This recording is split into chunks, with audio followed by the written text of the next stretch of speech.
on the dotted line. Let Philadelphia freedom ring and patriotic voices sing. Red, white, blue, never give up. You represent America. Hoping and praying for a brighter day. I listen to my heart and I obey. How can I see it any other way? I'm looking at life with my own eyes.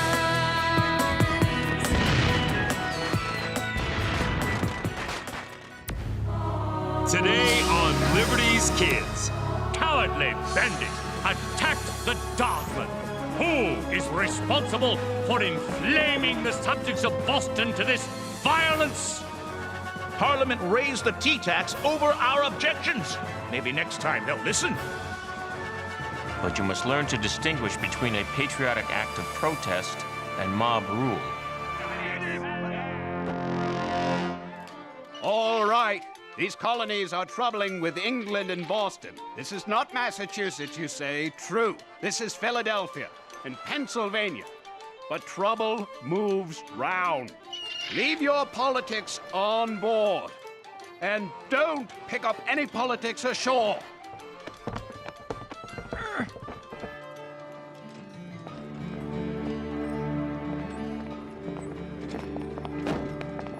September 1774. Dearest Mother, please give my best to Dr. Franklin. As he may have told you, Parliament's response to the Boston Tea Party has not been warmly received. The colonies have sent representatives to Philadelphia to attend a Continental Congress. No thank you. The first gathering of leaders from each of the 13 colonies. They intend to draft a formal response to Parliament. There is so much beauty here. It's not difficult to understand why the people are passionate about their colonies. And passions, as you know, can make men's blood run hot.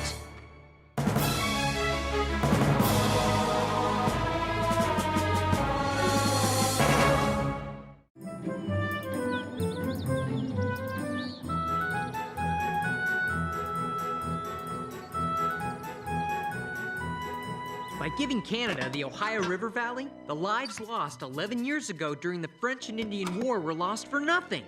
But Parliament's demand that Boston pay for the tea they destroyed is perfectly reasonable. The tax is not reasonable. Only a Tory would think so. I thought Tory was a colony. You know, like if a person was a Tory, they were from Tory. Like a New Yorker is from New York. Sarah's not a Tory. Colonists who defend Parliament are called Tories, a nasty name on this side of the Atlantic. I must learn to be careful what I say, since my opinions are not always popular. Sam, it's vital these pamphlets are distributed in Boston immediately. The pamphlets need to be read while the British warships are still there, with cannons pointing at church steeples. John, even I wouldn't accuse the British of targeting church steeples, and I consider myself an expert at stirring the pot. You're right, of course, it's too much. But we must get these pamphlets into Boston. We must! You gentlemen have a way of agreeing that makes it sound like you're arguing. Your pamphlets are nearly done. Sarah, Henri, James, you remember Mr. Samuel Adams? Yes, sir. We were there in Boston the night of the Tea Party. A most splendid protest. The people should never rise up without doing something worth remembering. And this is Mr. John Adams. The same John Adams who defended the British troops who fired on our patriots at the Boston Massacre? James, that was many years ago. No, Moses, the lad is right. I did defend the British soldiers, and they were found not guilty for a good reason. They weren't guilty. And our patriots were? They simply stood up for what they believed. I think it was very brave of you, Mr. Adams, to defend unpopular men in the midst of friends and neighbors who wanted to see them punished. I had justice on my side. The men involved in the so-called massacre were not patriots. They were a drunken mob spoiling for a fight. It was a case of self-defense. Facts can be stubborn things. If I had been there, I would have been with the patriots. Son, I admire your heart, but you must learn to distinguish between a patriotic act of protest and mob rule. The tyranny of the people can be just as brutal as the tyranny of the crown. The pamphlet looks good, John. Now all we need is a way to get them into Boston. How about you, James? Here's a patriotic act. Get these to my wife, Abigail. I would, but I've agreed to assist the scribes during the Congress. Since the harbor's closed, British troops patrol the roads, stopping and searching every carriage. There will be danger. Abigail is going to meet the convoy well outside Boston. The danger will be minimal. I'll go. You don't even believe in our cause. Maybe not, but I believe in adventure. I could take Henri with me. No one would suspect a thing. Sarah is right, and Henri is a stout, able young man. Right, Henri? Good. Then it's settled. I'll notify Abigail by courier.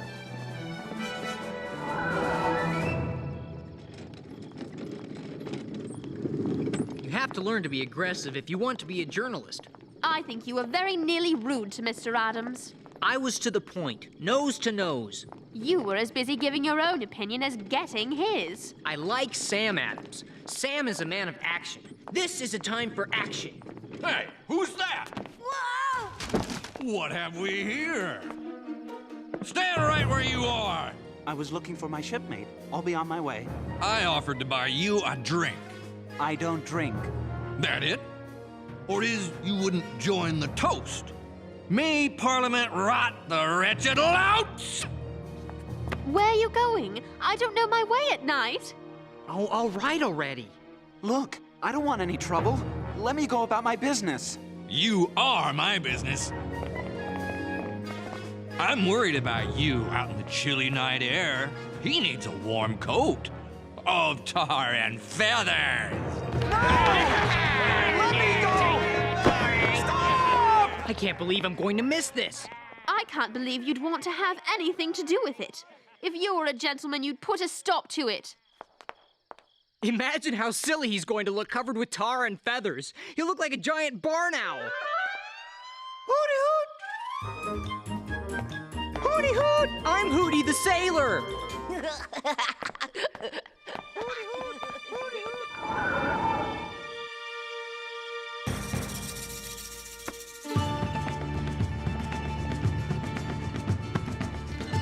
Isn't this more of a story than that poor unfortunate sailor? What story? We're loading wagons. These supplies have been sent from 4 different colonies. That's a story. I had the impression the colonies consider themselves separate countries. They did, until Parliament closed Boston Harbor. If they can do it to Boston, they can do it anywhere. Stop! What is it? It's the barn owl on parade! Let me go! Leave me alone! What is my crime? That I disagree! Now that's a story. I want to see what happens next. Hold on, Henri. We're leaving soon. The wagon master said the roads out of Philadelphia are easier to travel with this moon. Hooty hoot! Hooty hoot! Hooty hoot! Hooty hoot!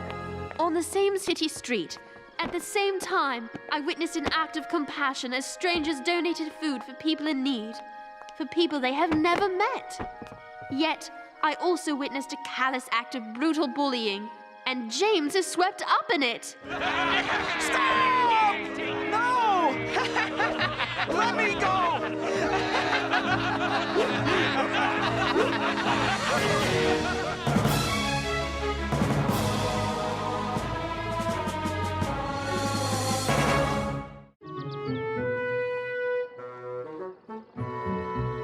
In large type across the top, Hooty Hoot gets the boot because he looked like a barn owl after they tarred and feathered him. And they kicked him when they cut him loose. Get it? Hooty Hoot? Boot? I don't think so. Moses, he had it coming to him. Remember what John Adams said about mobs? What does Mr. Adams know about the newspaper game? He could learn something from the author of that pamphlet he's sending to Boston, Novangelis. Now that man is a writer. Novangelis is John Adams. It's a pseudonym, meaning he writes under an assumed name. John Adams wrote a government of laws and not of men? That's John Adams? The very one. Maybe I should write using a pseudonym. Yeah, I'll call myself something modern. Daggerquill. All one word, but capitalize the Q. Chatterquill would be more like it. The lesson here, James, is less about the name and more about the message.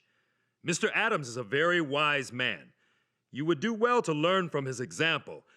Now get this paper stock over to Congress. You will let me write a story about the Congress for the Gazette? Only if you study the issues. Learn about the men arguing the various sides. Deal! That boy. I forgot the paper stock.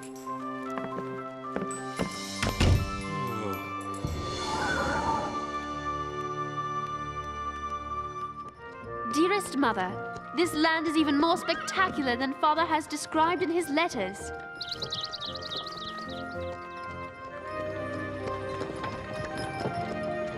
But the people I have met are most uncommon. Their desire to learn what is going on in the country and their willingness to share with their fellow colonials gives me hope for mankind.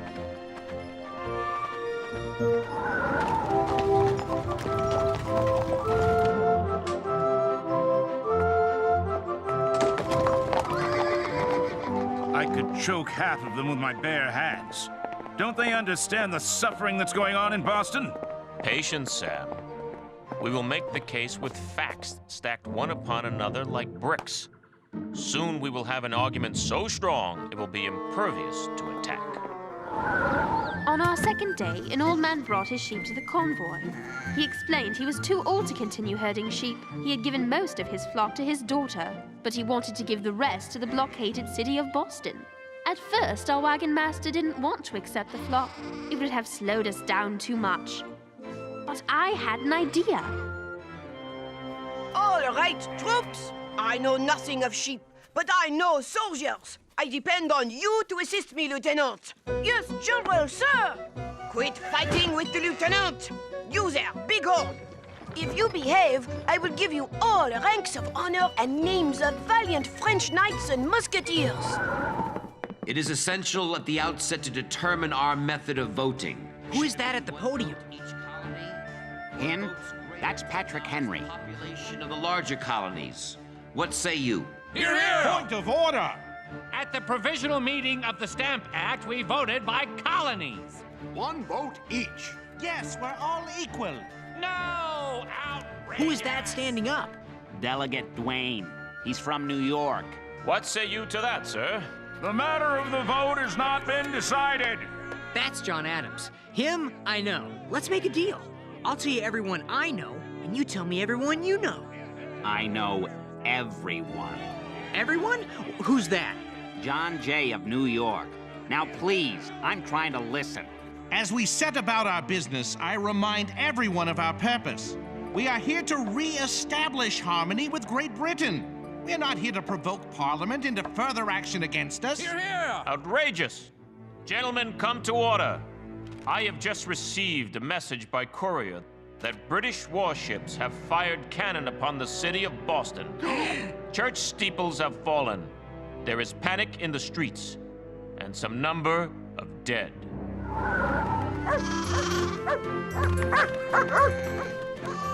As we near the end of our last day on the road, we are met by a most marvelous lady and her driver. She is the wife of the Massachusetts delegate, John Adams. Abigail Adams is so much more. You would like this lady very much. Welcome from all the good people of Boston. And you must be Sarah. Forgive my brazen husband, that Mr. Adams, sending a girl on such an errand. You must thank him for me. It has been a wonderful adventure. But I must ask you, we heard along our journey that Boston has been fired upon. Is this true? Heavens, no. General Gage sent troops to Cambridge and took arms and powder stored there. Patrols on the road stopped supplies from entering the city. But actual warfare? God save us from that. Has any word come from England? Anything new from Parliament that might provoke violence? No.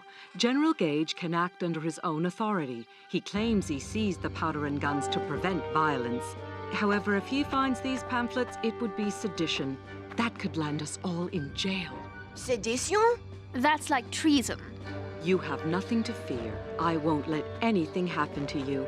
I promise. Please put everything in my carriage. I know how to get the pamphlets into Boston without anyone going to jail. My squadron! If I follow the marsh road into Boston, no one will think twice. Young men, that's brilliant. Tell me what happened in the Congress. Well, I found the delegates at Carpenter's Hall arguing over what to do about the Intolerable Acts. One group wants to demand Parliament repeal the Intolerable Acts, while the other group wants to ask the king for his help. Who are the leaders? The firebrands. That's what the moderates called them. Are the Massachusetts men, John Adams and Sam Adams. Write the names down. Who are the moderates then? Who speaks for them? Our own delegation. Can you believe it? Shame on Pennsylvania. Mr. Galloway sounds as if he were a member of Parliament himself. Good job, James. Excellent reporting. You have all the facts. Why are you so glum? Because they just talk and talk and talk. Why won't they fight it out and be done with it? Let's say a prayer of thanks we have men who aren't so quick to fight. The moderates won. They're going to petition the king to fix it with Parliament. It could be weeks before there's any news. Moses, let me do a story on the sailor that got tarred and feathered. That's real news, patriotic and funny. I know where you can find the sailor. Maybe you should talk to him and still see how patriotic and funny you think it is.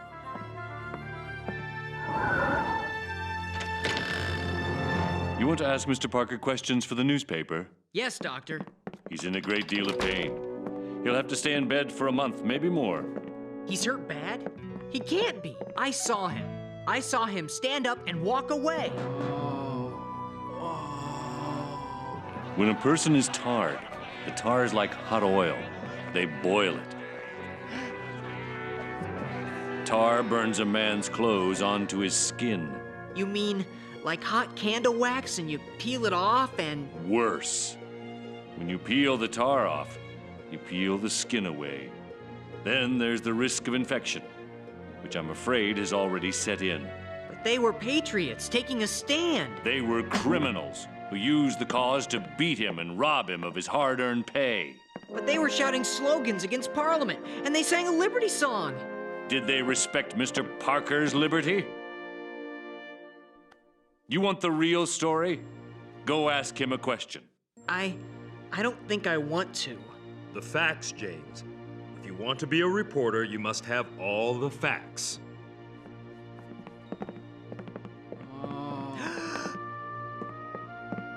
Tears are salty.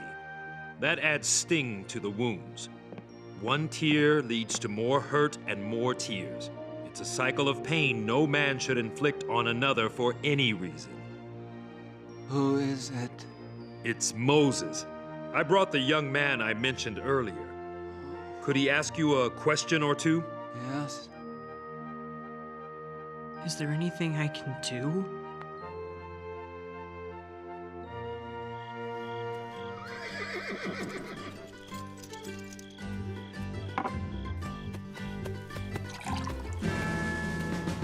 These wagons headed toward Boston? Somebody got an answer for me? Yes, they are. They were loaded in accordance with the law of the king. By the sound of that voice, you're a ways from home here, missy. Mother, I am sorry to say these British soldiers were far from gentlemen. 2 of them held muskets at the ready. They talked among themselves, deciding who would ride which wagon. They intended to sell the goods and pocket the money for themselves. Sir, my father is a British officer. Really? An officer, you say? Which one of you would like to sign for the wagons? I'm sure General Gage will want to know who took the supplies. General Gage? See, we didn't know these goods were... she's not the daughter of... We don't need to make an issue of who her father is. Just sign. We don't have time to take the wagons now.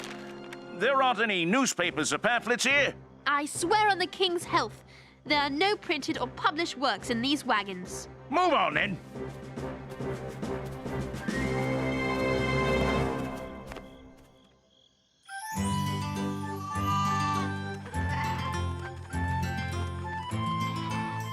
What was that? What is over there? All right. Stay quiet until we know what we're up against.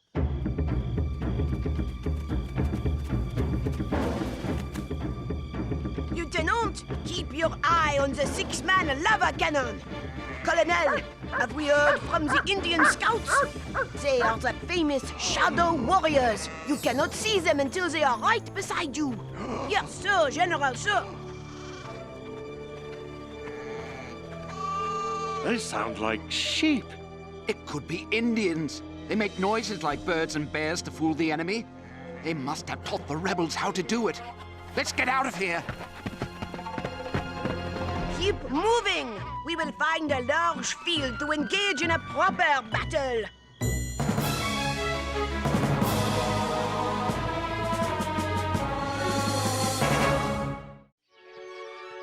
After Henri delivered his squad of sheep, he returned the dog he called Lieutenant to the old man.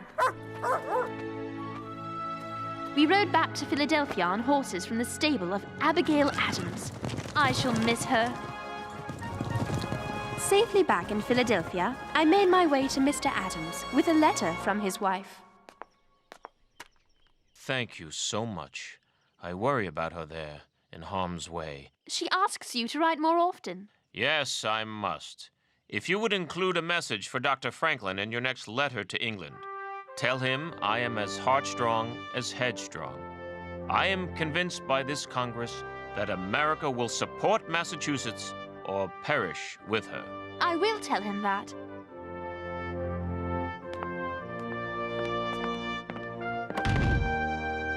John Adams arranged for us to see a bit of Congress in action. Mr. Adams said it best. The distinctions between Virginians, Pennsylvanians, New Yorkers, and New Englanders are obsolete. I am not a New England man. I am an American. We are Americans.